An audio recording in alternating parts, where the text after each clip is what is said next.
নেতাজি সুভাষচন্দ্র বসুকে নিয়ে অবমাননাকর মন্তব্যের অভিযোগ মুখ্যমন্ত্রীর কড়া নির্দেশের পর দায়ের হলো 6টি এফআইআর। সোশ্যাল মিডিয়ায় নেতাজিকে নিয়ে অবমাননাকর 108টি পোস্ট সরানো হয়েছে। এই মামলায় ইতিমধ্যে গ্রেফতারির সংখ্যা 1। এর আগে দোষীদের গ্রেফতারের নির্দেশ দিয়েছেন মুখ্যমন্ত্রী। কড়া অবস্থান এর কথা জানিয়েছে রাজ্য সরকার।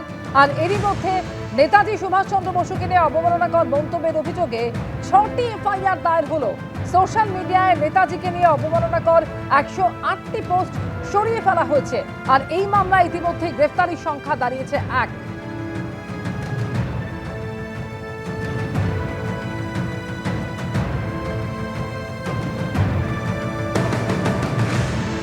টেলিফোনে এই মুহূর্তে রয়েছেন আমাদের সঙ্গে আমাদের প্রতিনিধি পার্থপ্রতিম ঘোষ। পার্থপ্রতিম, নেতাজি সুভাষচন্দ্র বসুকে নিয়ে অবমাননাকর মন্তব্যের অভিযোগে ইতিমধ্যেই 6টি এফআইআর দায়ের হয়েছে এবং একজনকে গ্রেফতারও করা হয়েছে।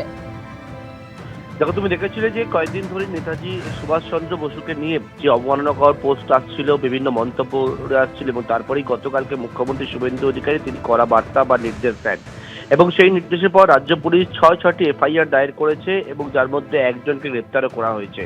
অর্থাৎ নেতাজি সুভাষচন্দ্র বসুকে নিয়ে যে অবমাননাকর পোস্ট করা হয়েছে, বিভিন্ন জায়গায় যে মন্তব্য করা হয়েছে, তারই পরিপ্রেক্ষিতে এই 6টি এফআইআর সেটা কিন্তু হয়েছে এবং ইতিমধ্যে একজনকে গ্রেপ্তার করা হয়েছে বলে রাজ্য পুলিশের তরফ থেকে বলা হয়েছে।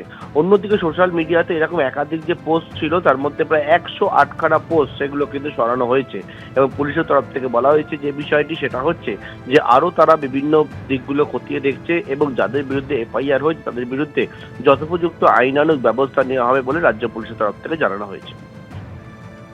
একেবারেই সঙ্গে থাকো পার্থপ্রতিম। নেতাজি সুভাষচন্দ্র বসু সম্পর্কে অবমাননাকর পোস্ট ইতিমধ্যে আপনারা জানেন যে মুখ্যমন্ত্রী নিয়ে কড়া নির্দেশ দিয়েছিলেন, দোষীদের গ্রেফতারের নির্দেশ এবং একই সঙ্গে কড়া অবস্থানের কথা জানিয়েছিল রাজ্য সরকার। আর এবার 6টি এফআইআর দায়ের হলো।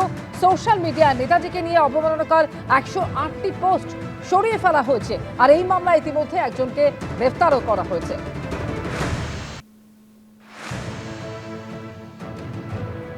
নেতাজি সম্পর্কে অনন্ত মহারাজ যে কথা বলেছেন সে সম্পর্কে মুখ্যমন্ত্রী অত্যন্ত সদর্থকভাবে যে বলিষ্ঠ মনোভাবের পরিচয় দিয়েছেন, তাতে আমরা রাজ্যবাসী প্রচণ্ড খুশি হয়েছেন।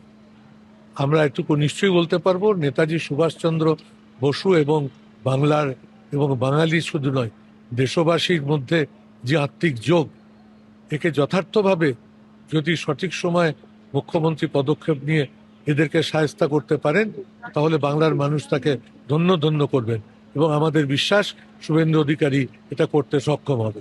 এবিপি আনন্দ, এগিয়ে থাকে, এগিয়ে রাখে।